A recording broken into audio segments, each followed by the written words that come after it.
अशी उकळत्या पाण्यामध्ये चपाती टाकून नेमकी कोणती ही महागडी रेसिपी आज आपण तयार करणार आहोत.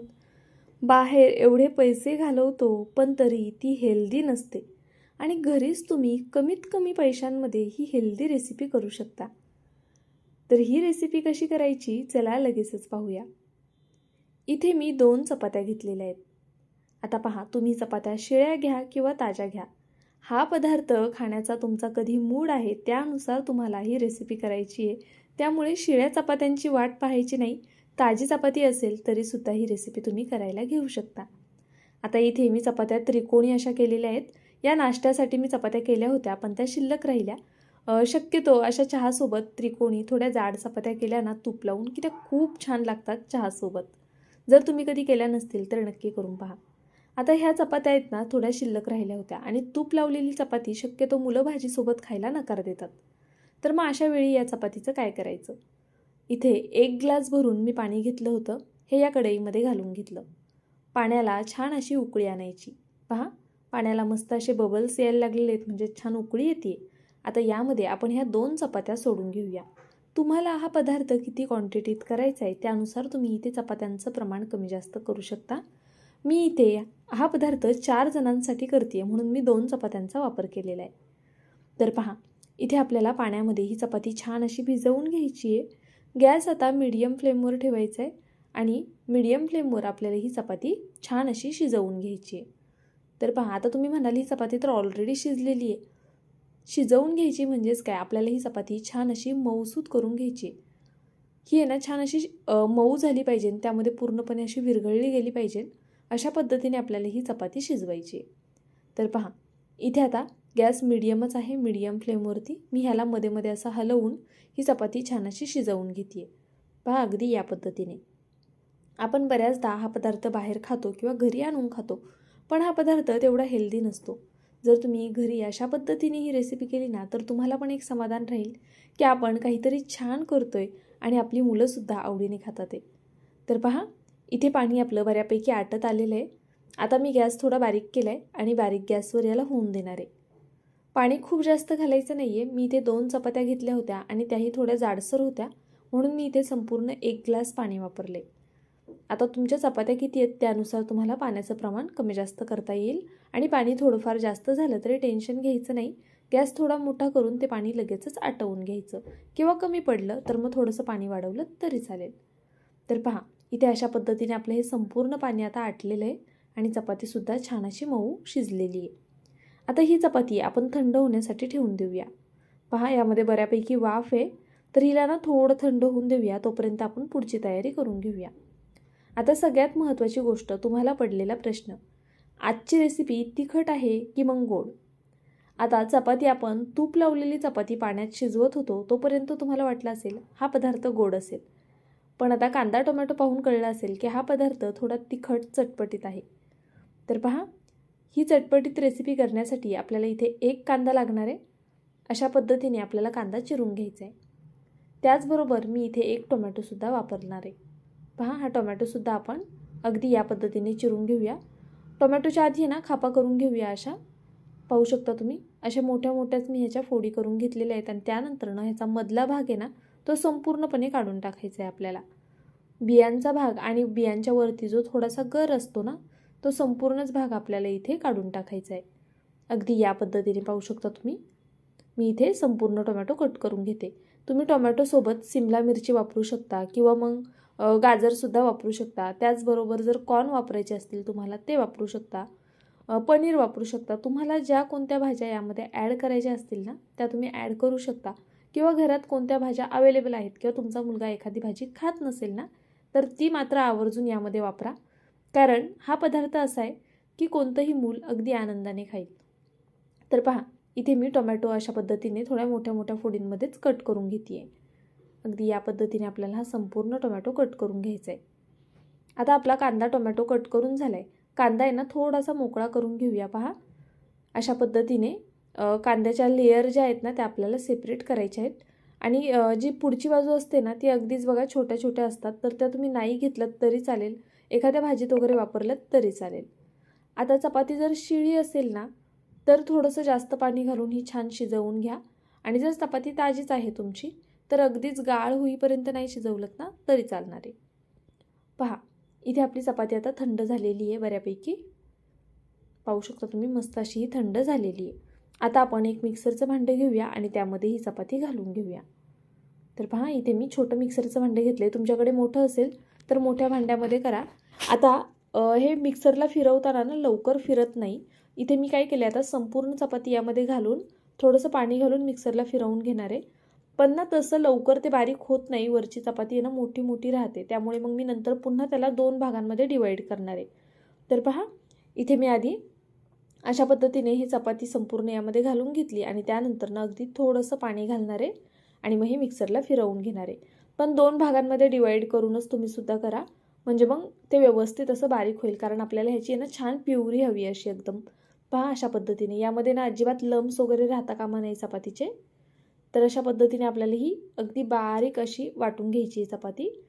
तर मी इथे 2 भागांमध्ये ही चपाती वाटून घेणार आहे. पाहू शकता तुम्ही, इथे आपली ही दुसरी ही चपाती वाटून झालेली आहे. बरं, यामध्ये पाणी घालताना बेतात घाला. हे खूप पातळ करायचं नाही आपल्याला आणि अगदीच घट्टसुद्धा ठेवायचं नाही आहे. पाहू शकता तुम्ही, इथे मी हे संपूर्ण चपातीचं काढून घेते. थोडंफार राहिलं तरी काही हरकत नाही, कारण यामध्ये आपल्याला पुढचा जिन्नस आता वाटून घ्यायचा आहे. तर पहा, इथे मी रवा घेतलेला आहे. आता जवळपास अर्धी वाटी इतपत मी रवा घेतला आहे. आता हा रवा आपण थोडंसं तेल घालूया यामध्ये आधी. तेल घातल्यामुळे ना हा पदार्थ खूप कमाल होणार आहे. न चुकता यामध्ये तेल घाला तुम्ही. तेल घातल्यानंतर यात थोडंसं पाणी घालून घेऊया आणि त्यानंतरनं हे आपण मिक्सरला छान असं बारीक वाटून घेऊया. गरजेनुसार पाणी ॲड करायचं आहे आणि खूप पातळ करायचं नाही आहे. तर पहा, इथे हे वाटून झालेलं आहे. आपण एका भांड्यामध्ये हे सुद्धा काढून घेऊया. पहा, अशा पद्धतीने. आता तुम्ही इथे रव्याऐवजी आहे ना पोह्यांचा सुद्धा वापर करू शकता. जर तुम्हाला रवा वापरायचा नसेल किंवा काही कारणामुळे तुम्हाला रवा यात नाहीच घालायचा आहे तर तुम्ही पोहे घातलेत ना तरी चालेल. पोहे छान स्वच्छ धुवून घ्या आणि त्यानंतरनं मिक्सरला वाटून घ्या. आता पहा, इथे मी थोडंसं पाणी ॲड केलं होतं यामध्ये आणि भांडं हिसळून घालून घेतले. आता ह्या चमच्याचं आपण बॅटर काढून घेऊया आणि हे सर्व छान एकजीव करून घेऊया. एक गोष्ट लक्षात घ्या, आपण सुरुवातीला जी चपाती वाटली आहे ना ती थोडी घट्टसर आहे.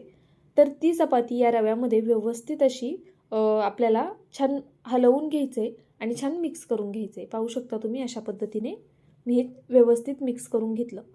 त्यानंतरनं यामध्ये चवीनुसार मीठ घालायचे आणि हे पुन्हा असंच एकजीव करून घ्यायचे. पहा, इथे मी मीठ घातलं. आता हे अगदी छान असं फेटून घेणार आहे. आपण यामध्ये जे तेल वापरलेलं आहे ना थोडंसं, त्यामुळे ह्याला छान अशी जाळी येणार आहे आणि हे बॅटर आहे ना अगदी असं मोकळं होणार आहे. मी इथे पुन्हा चिमूटभर सोडा वापरलेला आहे. तुम्ही सोड्याऐवजी इनो वापरलात तरी चालेल. आता सोडा घातल्यानंतरनं हे पुन्हा मी मिक्स करून घेतलं आणि पहा, असं हे बॅटर आपलं तयार झालं आहे. खूप पातळ नाही आणि अगदीच घट्टही नाही. अशाच पद्धतीचं हे बॅटर आपल्याला तयार करून घ्यायचं आहे. आता इथे मी पॅन गरम करण्यासाठी ठेवला आहे. पॅनवरती आपण थोडं बटर घालून घेऊया. तुम्ही बटरऐवजी तेलाचा तुपाचा वापर करू शकता, पण या रेसिपीसाठी आहे ना बटरने खूप छान असा फ्लेवर येतो. तर जर बटर असेल तर बटर घाला किंवा मग तेल तूप वापरलं तरी चालेल. आता हे बटर सगळीकडे मी अशा पद्धतीने पसरवून घेते. पहा, खूप बटर नाही घालायचं आहे आपल्याला. फक्त जो आपण यावरती आता जो बेस टाकणार आहे ना तो खाली चिटकून नाही राहिला पाहिजे, यासाठी मी बटरचा वापर केला आहे. आता इथे मी याचे छोटे छोटे पॅनकेक करते. आपण कांदा टोमॅटो चिरून ठेवला आहे, त्याचं काय करायचं आहे पुढे समजेलच, त्यामुळे व्हिडिओ नक्की शेवटपर्यंत पहा. तर बघा, इथे मी अशा पद्धतीने आता ह्याचे छोटे छोटे पॅनकेक करून घेणार आहे. मुलांना बाहेरचं देण्यापेक्षा आहे ना खरंच मी म्हणेल एकदा तुम्ही ही रेसिपी घरी करून पहा. मुलांना खूप जास्त आवडते आणि आपण घरी केलेली असते, त्यामुळे आपल्याला माहीत असतं आपण यामध्ये काय वापरले, कशा पद्धतीने वापरले, भांडी कशी वापरतोय आपण, स्वच्छ आहेत नाहीत. त्यामुळे शक्यतो ना घरचंच असं काहीतरी वेगळं नवीन करून देत जा. तर पहा, इथे मी एका वेळी 4 पॅन केक बसलेले आहेत यामध्ये. तर आपण हे असे घालून घेतलेत छोटे छोटे. आता वरती थोडंसं असं ओबडधोबड झालं ना, हे चमच्याने मी थोडंसं असं सरळ करून घेते, म्हणजे दिसायला सुद्धा जरा छान दिसेल. तर पहा, इथे चमच्याच्या मदतीने मी अशा पद्धतीने हे पसरवून घेते. बरं, हे जे आपण पॅनकेक घातलेत ना हे खूप जाड घालायचे नाही आहेत आणि अगदीच पातळी करायचे नाही आहेत. याची जाडी तुम्ही पाहून घ्या, अगदी या पद्धतीची हवी, भाकरीपेक्षा थोडं जाड हवं. झाकण ठेवूया आणि 2 मिनटं एक बाजू होऊन देऊया. गॅसची फ्लेम आपल्याला बारीक ठेवायची आहे. बारीक गॅसवरच ही संपूर्ण प्रोसेस आता करून घ्यायची आहे. तर पहा, इथे एक साईड छान अशी भाजली गेलेली आहे. मी इथे थोडंसं हे मध्यभागी घेते, कारण काय होतं, गॅसची फ्लेम आहे ना जी, ती मध्यभागी लागते. मध्ये मध्ये हे थोडंसं आहे ना फिरवूनसुद्धा घ्यायचा, तवा थोडासा हलवायचा, म्हणजे मग सगळीकडनं हे व्यवस्थित एकसारखं शिजलं जाईल. पहा, याला मस्त अशी जाळी आली आहे. आपण यात चिमूटभर सोडा तर वापरला आहे, पण जे आपण तेल घातलं आहे ना, त्यामुळे हा पदार्थ खूप हलका फुलका होतो. तर पहा, खालची साईड थोडी भाजली गेलेली आहे. मी आता हे पलटी करून घेते, अगदी या पद्धतीने. पाहू शकता तुम्ही, आपण चारही इथे पॅनकेक पलटी करून घेतलेले आहेत आणि एकही तुटलेला नाही आहे. अगदी परफेक्ट होतात, अजिबात तुटत वगैरे नाही. आता तुम्हाला हे जर असेच खायचे असतील ना, तर तुम्ही असेच खाऊ शकता, पण आपण याला थोडंसं डेकोरेट करूया आणि मुलांच्या आवडीचा पदार्थ तयार करूया. आता इथे मी ना टोमॅटो केचप घालते आहे यावरती. तुम्ही यामध्ये पिझ्झा सॉस घालू शकता, शेजवान चटणी घालू शकता, किंवा मेयोनीजची चटणी असेल तुमच्याकडे ती घालू शकता. तुमच्याकडे जो कोणता सॉस असेल ना आणि जो तुमच्या मुलांना आवडत असेल तो इथे तुम्ही वापरू शकता. आता माझ्याकडे पिझ्झा सॉस नव्हता म्हणून मी फक्त टोमॅटो केचप घातला आहे आधी. तर पहा, असा संपूर्ण सगळीकडे हा टोमॅटो केचप आपल्याला स्प्रेड करून घ्यायचा आहे. त्यानंतरनं यावरती मी मेयोनीज घालणार आहे. अगदी थोडं थोडं मेयोनीजसुद्धा घालून घेऊया. तुमच्याकडे जर तंदूर मेयोनीज असेल तर ते वापरलं तरी चालेल. आता मुलांना थोडं हे क्रीमी फ्लेवर यावा ना, यासाठी मेयोनीजचा मी इथे वापर केला आहे. आता याच वरती आहे ना आपण अगदी थोडीशी चिमूटभर आहे ना मिरे पावडर घालून घ्यायची. त्यामुळे या बेसला आणि या पिझ्झाला आपल्या छान असा थोडा तिखट फ्लेवर येईल. पुन्हा मी इथे चिमूटभर लाल तिखटसुद्धा असं यावरती घालून घेतलं आहे. आता चमच्याने हे सगळीकडे छान असं पसरवून घेऊया. पहा, तुमच्याकडे जर ओरेगॅनो असेल किंवा चिली फ्लेक्स असेल ना, तर ते सुद्धा तुम्ही यावरती नक्कीच घालू शकता. आता इथे माझ्याकडे नव्हतं म्हणून मी थोडा तिखटपणा येण्यासाठी यावरती मिरी पावडर वापरलेली. जर एखादी पदार्थ एखादा नसेल आपल्याकडे, तर त्याऐवजी आपण घरातला कोणता पदार्थ वापरू शकतो ना, हे सुद्धा मी आपल्या व्हिडिओमध्ये सांगत असते. त्यामुळे नक्की व्हिडिओ शेवटपर्यंत पाहत जा. आता इथे मी मोंजरेला चीज यावरती स्प्रेड करून घेते. पहा, अशा पद्धतीने. जर तुमच्याकडे हे चीज नसेल तर तुम्ही साधं जे चीज येतं ना, फक्त ते घातलं ना तरीसुद्धा चालणार आहे. आता आपल्याला हे चीज घालताना फक्त एक काळजी घ्यायची की असं सगळीकडे पसरवून घालायचं, म्हणजे मग ते खाताना सुद्धा खूप छान लागेल. पहा, आता मी इथे जे आपलं अमूल चीज येतं ना ते घालून घेते. इथे एक वडी घेतली आहे मी, त्यातली अर्धीच वडी लागणार आहे आपल्याला. यावरती हे किसून घ्यायचं आहे आपल्याला, एकसारखं असं सगळीकडनं हे किसून घेऊया. या चीजला आहे ना फ्लेवर छान असतो आणि जे आधीचं चीज आपण घातलं आहे ना, त्यामुळे असं ते छान, ज्यावेळेस आपण पिझ्झा तोडतो ना त्यावेळेस ते असं छान तार पडते त्याला आणि मुलांना ते जास्त छान वाटतं. त्यामुळे मी इथे दोन्ही चीजचा वापर केला आहे. तुम्ही एकच चीज कोणतंही वापरलं तरीसुद्धा चालणार आहे. तर पहा, इथे मी असं संपूर्ण चीज यावरती किसून घेते आहे. जेवढं चीज जास्त असेल ना, तेवढा हा पदार्थ खायला अजून जास्त छान लागतो. आणि आपण घरी करतोय, मुलांसाठी आपण असंही बाहेरचा पिझ्झा आणतो त्यावेळेस त्यामध्ये बऱ्याचशा गोष्टी ॲड केलेल्या असतात. मग घरी आपण ज्यावेळेस करतोय त्यावेळेस नक्कीच आपण जास्तीचं चीज वापरू शकतो. पहा, मी इथे टोमॅटो घालून घेते आधी. अशा पद्धतीने आपल्याला हे टोमॅटो ठेवून घ्यायचे. तुम्ही हवं तर टोमॅटो लहान लहान आकारात कट केलेत तरी चालेल. माझ्या मुलांना टोमॅटो फार आवडतो त्यामुळे मी थोडा मोठ्या मोठ्या आकारातच कट करून घेतलेला आहे. आणि इतर भाज्या जर तुम्हाला यामध्ये ॲड करायच्यात तर नक्कीच ॲड करू शकता. आपण एक एक करून अशा पद्धतीने आधी टोमॅटो ठेवून घेऊया. आणि आता टोमॅटो ठेवून झाला की लगेचच यावरती आपल्याला कांदा ठेवून घ्यायचा आहे. तर पहा, कांद्याच्या अशा व्यवस्थित पाकळ्या मोकळ्या करून घेतल्या होत्या मी. आता त्या अशा एकसारख्या सगळीकडे ठेवून घेऊया. जशा तुम्हाला हव्या आहेत किंवा जितक्या तुम्हाला हव्या आहेत तितक्या तुम्ही ठेवू शकता. किंवा अगदी काहीच नाही, यावरती कोणतीच भाजी नाही ठेवली ना, फक्त थोडंसं वरतून चीज किसून हा पदार्थ असाच खाल्लात तरी चालेल. किंवा तुम्हाला चीजही किसायचं नसेल ना, तर दोन्ही साईडनी छान असा भाजून घ्या आणि अगदी तसंच खाल्लात ना तरीसुद्धा अप्रतिम लागतो. चपातीचा आहे त्यामुळे नक्कीच हेल्दीसुद्धा आहे. पहा, मी इथे संपूर्ण कांदा वगैरे पसरवून घेतला. त्यानंतरनं यावरती झाकण ठेवले आणि एक 2 ते 3 मिनटं अगदी बारीक गॅसवर हे एका साईडने होऊन दिलेलं आहे. पाहू शकता तुम्ही, चीज मस्त मेल्ट झालेलं आहे आपलं आणि छान हे झालेलं आहे. तुम्हाला हे अगदीच कुरकुरीत करायचं असेल ना, खालचा जो बेस आहे तो छान कुरकुरीत क्रंची करायचा आहे ना, तर अजून थोडा वेळ बारीक गॅसवरती असू द्या. आता हे खालच्या साईडनी कुरकुरीत झाले पण वरतून थोडं सॉफ्ट आहे. तर तुम्हाला जर वरची साईडसुद्धा म्हणजे मुळात जो बेस आहे तो जर कडक हवा असेल ना, तर दोन्ही साईडने आधी छान खरपूस भाजून घ्या आणि त्यानंतर मग ही बाकीची प्रोसेस करून घ्या. तर पहा, एक एक करून आपण हा पिझ्झा आता काढून घेऊया. हा ओरेगॅनो आणि चिली फ्लेक्समुळे थोडासा अपूर्ण असा वाटतोय, पण तुमच्याकडे असेल तर नक्कीच तुम्ही घाला. ओरेगॅनो आणि चिली फ्लेक्स नसेल तरीसुद्धा चवीला खूप छान होतो. थोडीशी मिरी पावडर घालायची आहे, अप्रतिम टेस्ट येते. तर पहा, मी वरतून अगदी थोडंसं लाल तिखट असं भुरभुरून घेणार आहे. तुम्हाला माझी ही रेसिपी कशी वाटली प्लीज मला कमेंट करून नक्कीच कळवा. मी तुम्हाला एक पिझ्झा तोडूनसुद्धा दाखवणार आहे. खूप जास्त गरम आहे कारण आत्ताच आपण हा तव्यातनं काढून घेतलेला आहे. पहा, अप्रतिम झालेत आणि यावरती भरपूर असं चीज घातल्यामुळे ना मुलं खूप खुश होतात. आणि हा खूप जास्त गरम आहे म्हणून मला तोडता येत नाही. खालून दाखवते मी तुम्हाला. पहा, खालची बाजू छान कुरकुरीत झालेली आहे.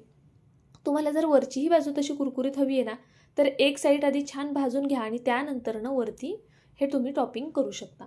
पहा, मस्त असा आपला पिझ्झा तुटला जातोय, छान अशी त्याला तार पडतीये. तुम्हाला आजची ही रेसिपी कशी वाटली प्लीज कमेंट करून कळवा. नवीन असाल तर सबस्क्राईब करून घ्या.